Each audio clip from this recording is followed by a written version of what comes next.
નમસ્કાર વિદ્યાર્થી મિત્રો, ઓનલાઈન શિક્ષણમાં તમામ બાળકોનું સ્વાગત કરું છું. મિત્રો, સામાજિક વિજ્ઞાનમાં પહેલો પાઠ આપણે ભણી ચૂક્યા છીએ. તમને ખ્યાલ જ હશે કે પાઠ આપણે કેવો ભણ્યા, તો તરત તમને મગજમાં આવવું જોઈએ કે પહેલો પાઠ ભારતમાં યુરોપિયન પ્રજાનું આગમન. આ પાઠ આપણે ભણી ચૂક્યા. તો ચાલો મિત્રો, આજે આપણે ઓનલાઈન આ શિક્ષણના માધ્યમથી આજે પાઠ નંબર 2 છે. પાઠનું નામ છે આપણી આસપાસ શું. જો પાઠનું નામ તમે જુઓ, તમે જ્યાં બેઠા છો તમારી આસપાસ તમને શું દેખાય? તો તરત કોઈ બાળક કહે છે કે આ બાજુ મને બારી દેખાય, આ બાજુ દરવાજો દેખાય, ઉપર ત્યાં તો મને પંખો દેખાય. આ તો બધા તમે ક્વેશ્ચનના આન્સર આપવાના છો, પણ મિત્રો દૂર નજર કરવાની છે કે આપણી આસપાસ શું. તો તરત તમે કહેશો કે સર દૂર બહાર દેખાય તો વૃક્ષો દેખાય, તો કોઈ બાળકો એમ કહે છે કે વાદળા દેખાય, મોટી ઇમારત દેખાય. તો આપણી આસપાસ શું? આપણે શેની ઉપર ઊભા છીએ? તો કોઈ બાળકો કહે છે કે લાદી ઉપર. તો લાદી શાના ઉપર છે? તો કે જમીન ઉપર. તો જમીન એ શું છે? તો પૃથ્વી. તો ઉપરનું એક આવરણ છે એ મૃદાવરણ, એક જાડો માટીનો થર છે, એને મૃદાવરણ કહેવામાં આવે છે. ત્યાર પછી તમે આગળ ચાલો આપણે કે જીવન જીવવા માટે 3 વસ્તુની જરૂરિયાત છે. તો તરત બાળકો કહે છે કઈ કઈ? તો કે પહેલું હવા, બીજું પાણી અને ત્રીજું છે ખોરાક. તો પાણી તો આપણે 6ઠ્ઠા અને 7મામાં ઘણું બધું શીખ્યા છીએ કે તમે પૃથ્વીનો આપણે આ પૃથ્વીનો ગોળો તમે જુઓ અથવા ભારતનો કોઈ નકશો જુઓ, તો તમને એમાં બ્લુ કલર જે દેખાય છે એ બધા જ મહાસાગરો છે. ને એની અંદર જે પાણી છે, ટૂંકમાં જો આપણે કહેવા જઈએ તો પૃથ્વી ઉપર જે ભાગ પાણીએ રોકેલો છે અને જલાવરણ કહેવામાં આવે છે. ત્રીજું વાતાવરણ, કે પૃથ્વી ઉપર જે ભાગ હવાએ રોકેલો છે અને વાતાવરણ કહેવામાં આવે છે. અને છેલ્લે 4થો ભાગ છે જીવાવરણ, કે આ 3 આવરણ છે: મૃદાવરણ, જલાવરણ અને વાતાવરણ. આ 3 વાતાવરણના આધારે એક નવી આખી સજીવ સૃષ્ટિ જે અસ્તિત્વમાં આવી છે તેને જીવાવરણ કહેવામાં આવે છે. તો આવો એક સરસ મજાનો પાઠ વિદ્યાર્થી મિત્રો આપણે વિડીયો દ્વારા સરસ રીતે આપણે શીખીશું. પ્રકરણ 2 આસપાસ શું? પૃથ્વી, સ્થાન, ઉદ્ભવ અને આવરણો. સારાંશ. મિત્રો, કોઈને પૂછવામાં આવે કે તેની આસપાસ શું છે, તો તે વ્યક્તિ કહેશે કે હવા, પાણી, ધૂળ, સૂર્યપ્રકાશ વગેરે. આ બધું પૃથ્વીમાં સમાયેલું છે. સૌર પરિવારનો આ ગ્રહ કે જેનું સ્થાન શુક્ર અને મંગળ ગ્રહની વચ્ચે આવેલું છે. આ ઉપરાંત એકમાત્ર પૃથ્વી જ છે કે જ્યાં સજીવોને અનુકૂળ તાપમાન, પાણી અને હવા મળી છે, જે અન્ય ગ્રહો પર શક્ય નથી. આમ આપણી પૃથ્વી અજોડ છે. સૈદ્ધાંતિક સમજ. પૃથ્વીના ઉદ્ભવ અંગે અનેક વિદ્વાનોએ વૈજ્ઞાનિક અભિગમ ધરાવતા વિચારો રજૂ કર્યા છે. સામાન્ય રીતે એવું માનવામાં આવે છે કે પૃથ્વી સૂર્યમાંથી છૂટી પડી હોવાથી તે અગનગોળાના સ્વરૂપમાં હતી. આ અગનગોળો ધીરે ધીરે ઠંડો પડતા જુદા જુદા તત્વોનું ક્રમશઃ પ્રવાહી અને ઘન સ્વરૂપમાં રૂપાંતર થયું. આમ પૃથ્વીની આસપાસ વાયુઓનું આવરણ તથા પૃથ્વીની સપાટી પર માટી અને ખડકોનું ઘનાવરણ અસ્તિત્વમાં આવ્યું. એ જ પ્રમાણે આવરણમાં રહી ગયેલા વિશાળ ખાડાઓમાં પાણી ભરાતા મહાસાગરો અસ્તિત્વમાં આવ્યા અને પૃથ્વીનું ચોક્કસ સ્વરૂપ રચવામાં આવ્યું. સૂર્યની આસપાસ ઘૂમ્યા કરતી ગરમ પૃથ્વીની ઉપરની સપાટી ઠર્યા બાદ તેનો પોપડો બંધાયો અને આ રીતે તેના પડને આપણે મૃદાવરણ તરીકે ઓળખતા થયા. પૃથ્વીની સપાટીના નીચાણવાળા ખાડાઓમાં પાણી ભરાતા સમુદ્રો બન્યા અને આ આવરણને આપણે જલાવરણ તરીકે ઓળખીએ છીએ. પૃથ્વીની સપાટી પર ચારે બાજુ વીંટળાયેલા આવરણને આપણે વાતાવરણ તરીકે ઓળખીએ છીએ. આવી રીતે પૃથ્વી પર જીવસૃષ્ટિ વિકાસ પામી અને સજીવ સૃષ્ટિના આવરણને જીવાવરણ તરીકે ઓળખવામાં આવે છે. મૃદાવરણ. સારાંશ. પૃથ્વી પર રહેતા સજીવોને માટે જેમ અનુકૂળ તાપમાન, હવા અને પાણી જરૂરી છે, એ જ રીતે મૃદાવરણ, જલાવરણ, જીવાવરણ અને વાતાવરણ આ 4 આવરણો પણ અગત્યના છે. અહીં આપણે મૃદાવરણ શું છે, તેની ઉપયોગિતા શું છે તે વિશે જાણીશું. સૈદ્ધાંતિક સમજ. બંધારણ. મૃદ એટલે માટી. પૃથ્વીનો ઉપરનો પોપડો માટી અને ખડકો જેવા ઘન પદાર્થોનો બનેલો હોવાથી તેના ઉપલા પડને મૃદાવરણ કહે છે. તેને ઘનાવરણ કે શિલાવરણ પણ કહે છે. આ પોપડો માટી અને ખડકોનો બનેલો હોવાથી તેની સપાટીથી જેમ જેમ ઊંડે જઈએ તેમ તેમ તાપમાનમાં વધારો થાય છે. આ પૃથ્વીના પેટાળમાં વધારે ગરમીને લીધે અંદરના ખડકો પણ પીગળી જઈને પ્રવાહી સ્વરૂપમાં ફેરવાઈ જાય છે, જેને આપણે મેગ્મા એટલે કે ભૂરસ તરીકે ઓળખીએ છીએ. મેગ્માની અંદર રહેલા વાયુઓ અને ખડકોનું દબાણ પણ એટલું વધારે હોય છે, જેથી ગરમી અને દબાણ જેવા વિરોધી બળો વચ્ચે સમતુલા જળવાઈ રહે છે.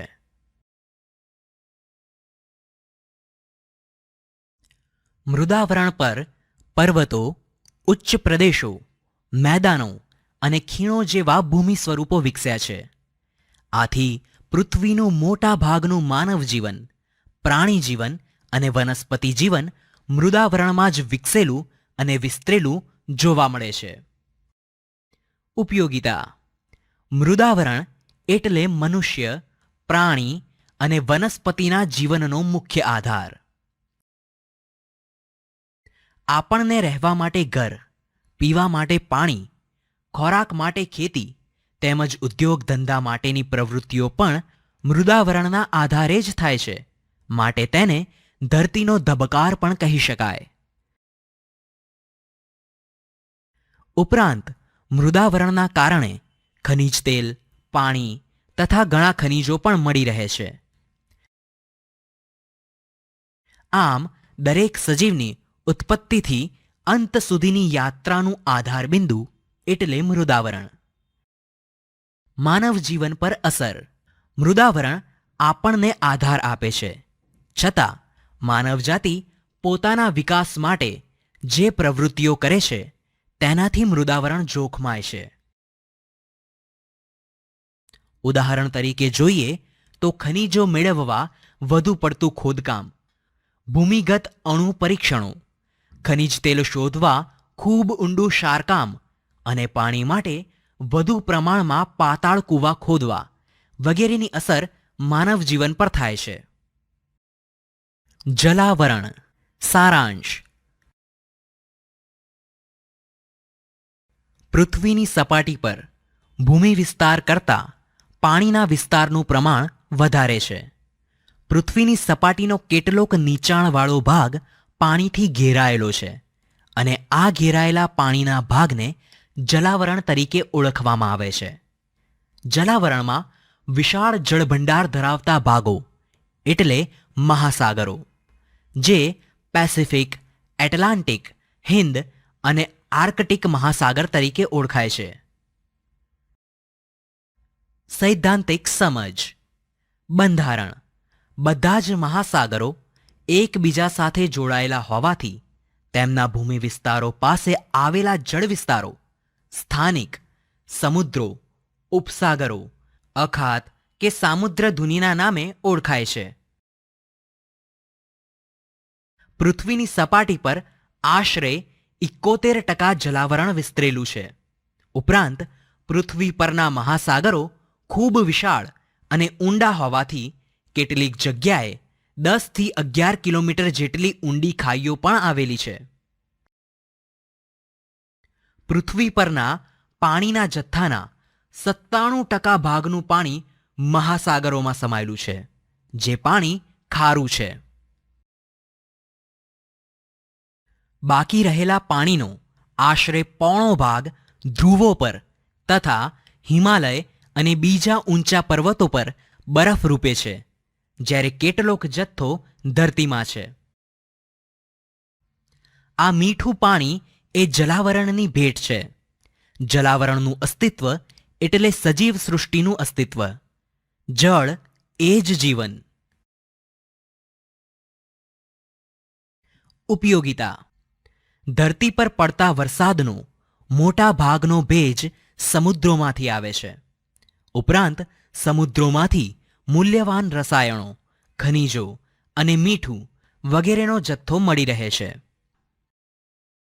મહાસાગરોના મોજા, પ્રવાહો અને ભરતીઓમાં પ્રચંડ શક્તિ રહેલી હોવાથી તેને નાથીને તેનો ઉપયોગ વિદ્યુત શક્તિ મેળવવા માટે કરવામાં આવે છે. ઉપરાંત મહાસાગરો જળમાર્ગ તરીકે પણ એટલા જ ઉપયોગી નીવડે છે. માનવ જીવન દ્વારા થતી અસર. સજીવો માટે મૂળભૂત જરૂરિયાતોમાં પાણીનું મહત્વ વધારે હોવા છતાં પણ દૂષિત પાણીનું પ્રમાણ વધી રહ્યું છે. શહેરો અને ગામની અશુદ્ધિઓ તેમજ ઔદ્યોગિક કચરાનો નિકાલ સતત વધવાથી નદીઓ, ઝરણા, સરોવરો અને સમુદ્ર સાર્વજનિક ઉકરડા સમાન બન્યા છે. ઉપરાંત ઔદ્યોગિક પ્રદૂષણના કારણે ધ્રુવ પ્રદેશોનો બરફ ઓગળવા લાગ્યો છે. તેમજ જહાજોના નકામા તેલ વહેવાના કારણે અન્ય ઔદ્યોગિક વસાહતોના ગંદા અને રસાયણયુક્ત પાણીથી દરિયાઈ જીવોનો નાશ થઈ રહ્યો છે, જે જલાવરણ માટે ખતરારૂપ છે. વાતાવરણ. સારાંશ. મૃદાવરણ અને જલાવરણની જેમ વાતાવરણને નરી આંખે જોઈ શકાતું નથી. વાતાવરણમાં વિવિધ વાયુઓ ઉપરાંત પાણીની વરાળ, ધૂળના રજકણો, ઉલ્કાઓ, ક્ષારકણો તેમજ સૂક્ષ્મ જીવજંતુઓ પણ ભળેલા છે. આમ પૃથ્વીની ચારે બાજુ વીંટળાઈને આવેલા હવાના આવરણને વાતાવરણ કહેવામાં આવે છે. સૈદ્ધાંતિક સમજ. પૃથ્વીની સપાટીથી આશરે 1600 કિલોમીટર ઊંચાઈ સુધી વાતાવરણ વિસ્તરેલું છે. વાતાવરણ રંગહીન, વાસરહિત અને પારદર્શક છે. તેમજ તેમાં ઘન, પ્રવાહી અને વાયુ તત્વોનો તેમજ nitrogen, oxygen, carbon dioxide, ozone અને હાઇડ્રોજન વગેરેનો સમાવેશ થાય છે. વાતાવરણમાં નાઇટ્રોજન 78%, ઓક્સિજન 21% અને 1% જેટલા અન્ય વાયુઓ આવેલા છે.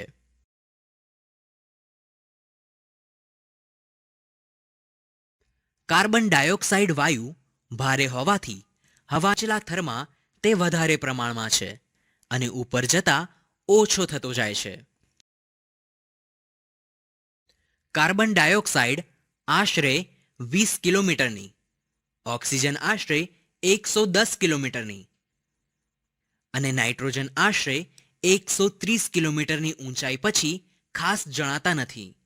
તેમજ ખૂબ ઊંચાઈએ જતા માત્ર હાઇડ્રોજન અને હિલિયમ જેવા હલકા વાયુઓ હોય છે.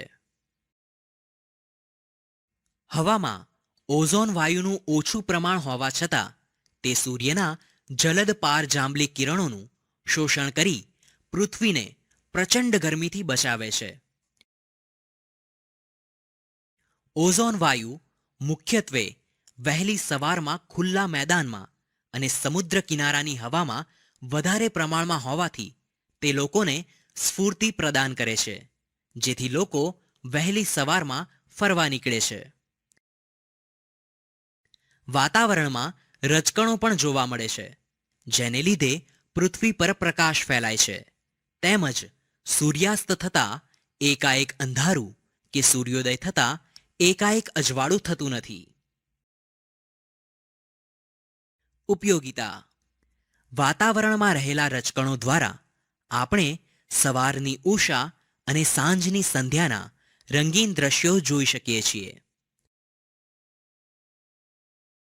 ઓક્સિજન અને નાઇટ્રોજન વાયુઓ પૃથ્વી પરની જીવસૃષ્ટિને જીવંત રાખે છે. ઉપરાંત વાતાવરણના માધ્યમને લીધે અવાજ સાંભળી શકીએ છીએ, તેમજ રેડિયો, દૂરદર્શનના પ્રસારણો શક્ય બને છે. વાતાવરણના ઘર્ષણથી ઉલ્કા જેવા અવકાશી પદાર્થો સળગી ઉઠી નાશ પામે છે, અને તે આવી રીતે પૃથ્વી માટે કુદરતી ઢાલનું કામ કરે છે. પાણી વાતાવરણનો મુખ્ય પ્રવાહી ઘટક હોવાથી ગરમીથી બાષ્પ બની વરાળ સ્વરૂપે હવામાં ભળે છે. તેને ભેજ કહે છે. ભેજ ઠરવાની ક્રિયાને ઘનીભવન કહે છે. માનવ જીવન દ્વારા થતી અસર. મનુષ્ય દ્વારા થતી ઘણી પ્રવૃત્તિઓ છે, જેના દ્વારા વાતાવરણને નુકસાન થઈ રહ્યું છે. ઉદ્યોગો, કારખાના, પાવર સ્ટેશનો, વાહનો વગેરેનો પ્રદૂષિત ધુમાડો હવામાં ભળે છે. તેમજ વધુ અવરજવરો વિસ્તારમાં કાર્બન મોનોક્સાઇડ અધિક માત્રામાં હોય છે. કાર્બન ડાયોક્સાઇડ વાયુ માનવ શરીરમાં વધુ ઉમેરાય તો તેનાથી માથાનો દુખાવો, ચક્કર આવવા વગેરે જેવી શારીરિક તકલીફો ઊભી થાય છે. જીવાવરણ. સારાંશ. સૌર પરિવારમાં પૃથ્વી એક જ એવો ગ્રહ છે જેને જીવાવરણ છે. પૃથ્વીના મૃદાવરણ, જલાવરણ અને વાતાવરણના જે ભાગમાં સજીવ સૃષ્ટિ વ્યાપી છે તેને જીવાવરણ કહેવામાં આવે છે. પૃથ્વી ઉપર જીવાવરણ એ મહત્વનું આવરણ છે. સૈદ્ધાંતિક સમજ. બંધારણ. જીવાવરણમાં અનેક પ્રકારની જીવસૃષ્ટિનો સમાવેશ થાય છે. આ જીવસૃષ્ટિમાં વનસ્પતિ, પ્રાણીઓ, જીવજંતુઓ અને માનવોનો સમાવેશ થાય છે. પૃથ્વીમાં રહેતા દરેક સજીવની જરૂરિયાતોની ચીજવસ્તુઓ જીવાવરણમાંથી પ્રાપ્ત થાય છે. આ ઉપરાંત જીવાવરણના સજીવો માનવ જગતને વિવિધતાપૂર્ણ ખોરાક અને કાચો માલ પૂરો પાડે છે. અજૈવિક વિભાગમાં જીવાવરણ 2 વિભાગમાં વહેંચવામાં આવે છે. 1 અજૈવિક અને 2 જૈવિક.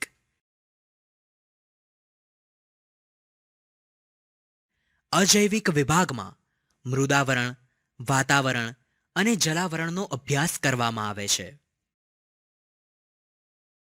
જૈવિક વિભાગમાં વનસ્પતિ, પ્રાણી અને સૂક્ષ્મ જીવાણુઓનો સમાવેશ થાય છે. માનવ જીવન દ્વારા થતી અસર. સામાન્ય રીતે જીવાવરણ સંતુલિત સ્થિતિમાં છે, પરંતુ માનવીય પ્રવૃત્તિઓ દ્વારા આ તંત્રને તોડવામાં આવે છે અને અનેક મુશ્કેલીઓ ઊભી કરવામાં આવે છે. પર્યાવરણના શોષણના ભોગે માનવી વિકાસ કરી રહ્યા છે, જેના કારણે કુદરતની પોષણ કડી જોખમાય છે. આવી સ્થિતિ માનવી અને પર્યાવરણ એમ બંને માટે નુકસાનકારક છે. હવે વિદ્યાર્થી મિત્રો, આ પ્રકરણ અહીં પૂર્ણ થાય છે.